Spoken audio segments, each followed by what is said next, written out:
ජනතා විමුක්ති පෙරමුණේ නිර්මාතෘ රෝහණ විජේවීර මහත්තයාව 1971 දී අත්අඩංගුවට ගත්තට පස්සේ දින කීපයක් මුහුද මැද දූපතක සිරකුටියක රඳවලා තිබ්බා කියලා ඔයාලා අහලා තියෙනවද?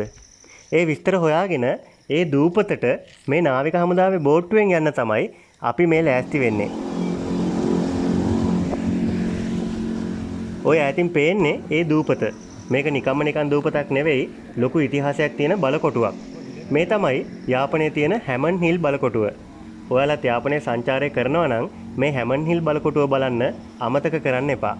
යාපනයේ කරේ නගරවල තමයි මේ බලකොටුව තියෙන්නේ. මෙතෙන්ට එන්න හරි ලේසි.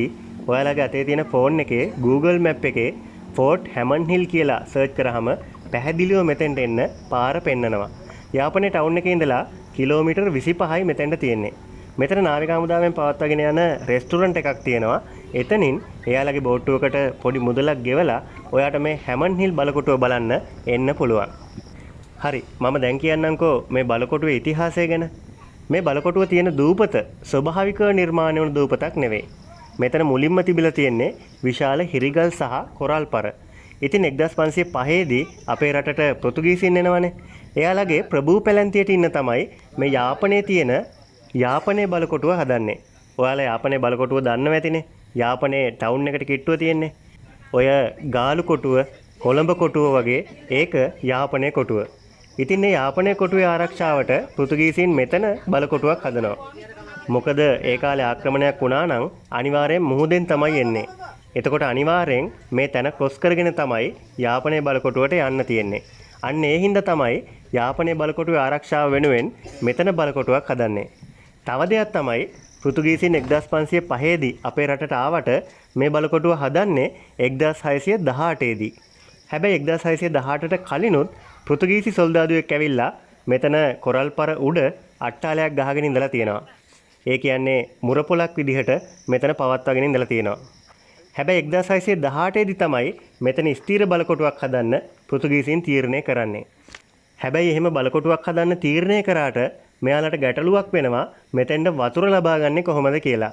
වතුර කියන්නේ අත්‍යවශ්‍ය දෙයක්නේ. ඉතින් ඒ හින්දා මෙයාලා මුලින්ම කරන්නේ මෙතන ලොකු වතුර ටැංකියක් හදනවා වැහි වතුර ගබඩා කරගන්න. මේ යාපනයේ ප්‍රදේශයට වැස්ස වහින්නේ අවුරුද්දකට එකපාරක් වගේනේ. ඒ වැහි වතුර එකතු කරගන්න තමයි ලොකු ටැංකියක් හදන්නේ. ටැංකියක් හදලා බලකොටුවකුත් මේ විදිහටම හදනවා ලී වලින්. ලී වලින් තමයි පෘතුගීසින් බලකොටුව හදන්නේ. ඔහොම ඉද්දී 1658 දී අපේ රටට එනවා ලන්දේසීන්. ලන්දේසීන් ප්ලෑන් කරනවා මේ බලකොටුව පෘතුගීසින්ගෙන් අල්ලගන්නේ කොහොමද කියලා. ඉතින් ලන්දේසීන්ගේ රුවල් නැව්වලට ඈතින්දම්ම පේනවා මේ බලකොටුවේ තියෙන වතුර ටැංකිය.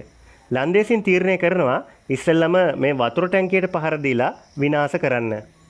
එතකොට පෘතුගීසි සොල්දාදුව වතුර නැතුව අඩපණ වුණාම ලන්දේසීන්ට මේ බලකොටුව අල්ලගන්න පහසු හින්දා. ඉතින් මේ බලකොටුවට ඇතුල් වෙන තැනම තිබ්බ චිත්‍රයෙන් නිරූපණය වෙන්නේ ලන්දේසීන් විසින් ඒ වතුර ටැංකිය විනාශ කරන ආකාරය. ওই විදිහට පෘතුගීසින් එක්ක සටන් කරලා 1658 දී ලන්දේසීන් මේ බලකොටුව අල්ලගන්නවා. අල්ලගෙන පෘතුගීසින් ලී වලින් හදලා තිබ්බ බලකොටුව කඩලා දාලා මෙතන තිබ්බ හිරිගල් සහ කොරල් පර වලින් අද මේ අපි දකින විදිහට ලන්දේසීන් මේ බලකොටුව හදනවා. තවත් දෙයක් තමයි දැන් අපි ලංකාව සිටියමක දකින්නේ නිකන් අඹ ගෙඩියක් වගේනේ නේද? ඒ වගේ ලන්දේසීන් එදා ලංකාව දැකලා තියෙන්නේ ඌරු ගාතයක් හැඩයට. ඒ විදිහට. ඒ හින්දා එයාලා අපේ රට හඳුන්වලා තියෙන්නේ හැම් කියලා. ඉතින් එයාලා මේ බලකොටුව හදන්නේ ඌරෙකුගේ අඩි සලකුණක් විදිහට. මේ බලකොටුව උඩින් බලපුවාම අදටත් අපිට ඒ විදිහට ඌරු අඩියක් විදිහට තමයි පේන්නේ. ඒ හින්දා ලන්දේසීන් ලංකාව හඳුන්වපු හැම් කියන වචනේ අඩිය කියන්න භාවිතා කරන හීල් කියන වචනේ එකතු කරලා මේ බලකොටුව හඳුන්වන්නේ heel of the ham කියලා.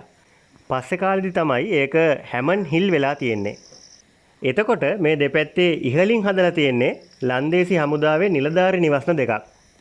එහෙම නිලධාරි නිවස්න දෙක ඉහළින් හදලා තියෙන්නේ සතුරු හමුදාවක් එනවා නම් නිලධාරි දෙන්නට ඉස්සෙල්ලම පේන විදිහට. පල්ලෙහා කුටිවල තමයි සොල්දාදුව ඉඳලා තියෙන්නේ. සොල්දාදුව 28ක් හිටියා කියලා කියනවා. නිලධාරි දෙන්නත් එක්ක 30ක් ඉඳලා තියෙනවා. එතකොට එයාලගේ අවි ආයුධ, වෙඩි බෙහෙත්, ඒ වගේම එයාලා වෙළඳාම් කටයුතු කරේ ඒ අවශ්‍ය දේවල් ගබඩා කරලා තිබ්බේ අනිත් කුටිවල. ඒ විදිහට ලන්දේසීන් මේක පාලනය කරද්දී අපේ රටට ඉංග්‍රීසීනුත් එනවා. ඇවිත් ඔවුනුත් මෙතන අල්ලගන්නවා. හැබැයි ඉංග්‍රීසීන් මෙතන අල්ලගත්තට මෙතන පාලනයක් හරි ප්‍රතිසංස්කරණයක් හරි මොකක්වත් කරන්න වෙන්නේ නැහැ. මොකද ඒ කාලේ මේ යාපනයේ තිබිලා තියෙනවා ලාදුරු කියලා රෝගයක්. ඔන්න ඔය ලාදුරු රෝගීන් ගෙනල්ලා මේ කුටිවල තියලා එයාලා මැරුණට පස්සේ මුහුදට දැම්ම කියලා කියනවා. ලාදුරු බෝ වෙන රෝගයක් හින්දා ඉංග්‍රීසීන් බය වෙලා තියෙනවා. ඒ හින්දා ඉංග්‍රීසීන් මෙතන රැඳුනේ නැහැ. ඉංග්‍රීසීන් හිටියේ මේ ළඟම තියෙනවා එලාර නාවික හමුදා කඳවුර. ඒක ලංකාවේ දෙවනියට හැදුන නාවික හමුදා කඳවුර. ඉංග්‍රීසීන් තමයි මේ කඳවුර හදලා තියෙන්නේ. ඉතින් ඉංග්‍රීසීන් එතන ඉඳලා තමයි එයාලගේ පාලනය කරගෙන ගිහිල්ලා තියෙන්නේ. මෙතන ඉඳලා නෑ. මෙතෙන්ට අවශ්‍ය කෑම බීම ගෙනත් දීලා තියෙනවා. නමුත් මෙතන ඉංග්‍රීසීන් රැඳිලා නෑ. ඊට පස්සේ 1948 දී අපිට නිදහස ලැබෙනවානේ. නිදහස ලැබුණාට පස්සේ ඉංග්‍රීසීන් විසින් මේ තැන රජයට පවරනවා. රජයට පැවරුවට පස්සේ රජය විසින් මං ඉස්සල්ලාම කිව්ව මෙතන තියෙන නිලධාරී නිවස්න දෙක කුලියට දීලා තියෙනවා. ඒ කාලේ යාපනයේ හිටපු ලන්දේසි පවුල් දෙකකට. එයාලා අවුරුදු 9ක් මේ නිවාස දෙකේ ඉඳලා තියෙනවා. 1960 ඉඳලා 1969 වෙනකන්. ඊට පස්සේ 1970 දී මේක ශ්‍රී ලංකා රජය විසින් පවරනවා ශ්‍රී ලංකා බන්ධනාගාර දෙපාර්තමේන්තුවට. ඊට පස්සේ තමයි මේකට යකඩ දොරවල් එහෙම දාලා සිර කඳවුරක් බවට පත් වෙන්නේ. ඊට පස්සේ 71 කැරැල්ලේදී රෝහණ විජේවීර ලොකු අතුල පොඩි අතුල ඇතුළු පිරිසක් මේ බලකොටුවේ සිර කරලා තිබිලා තියෙනවා. රෝහණ විජේවීර ලීඩර් කෙනෙක් හින්දා ඔහු ඉන්නවලා තිබිලා තියෙන්නේ මේ සිරකුටිය කියලා තමයි කියන්නේ. එතනත් මෙන්න මෙහෙම පොඩි කතාවක් තියෙනවා. 71 අත්අඩංගුවට ගත්තු රෝහණ විජේවීරව මුලින්ම රඳවලා තියෙන්නේ යාපනයේ කොටුව ඇතුලේ සිරමැදිරියක. ඒ බව දැනගත්තු ජනතා විමුක්ති පෙරමුණේ සමාජිකයෝ යාපනයේ කොටුවට ගහලා ඔහු නිදහස් කරගන්න කැරැල්ලක් සංවිධානය කරනවා. ඒ බව දැනගත්තු බන්ධනාගාර දෙපාර්තමේන්තුව රෝහණ විජේවීර ලොකු අතුල පොඩි අතුල ඇතුළු පිරිස අරන් ඇවිල්ලා මේ හැමන් හිල් බලකොටුවේ තියෙන සිරමැදිරිවල සිර කරනවා. 71 කැරැල්ල කියලා පොතක් තියෙනවා. ඒ පොතේ ඒ ගැන විස්තර තියෙනවා. ඉතින් රෝහණ විජේවීර මහත්තයා රඳවලා තිබිලා තියෙන්නේ මේ සිරකුටියේ. එතුමා ලියපු මතවාදයකුත් මේ බිත්තියේ තියෙනවා කියලා කියනවා. හැබැයි මට නම් ඒක හොයාගන්න අපහසුයි. කොහොම හරි මාස 3ක කාලයක් රෝහණ විජේවීර මහත්තයාව මේ කුටියේ රඳවලා තිබ්බා කියලා තමයි කියන්නේ.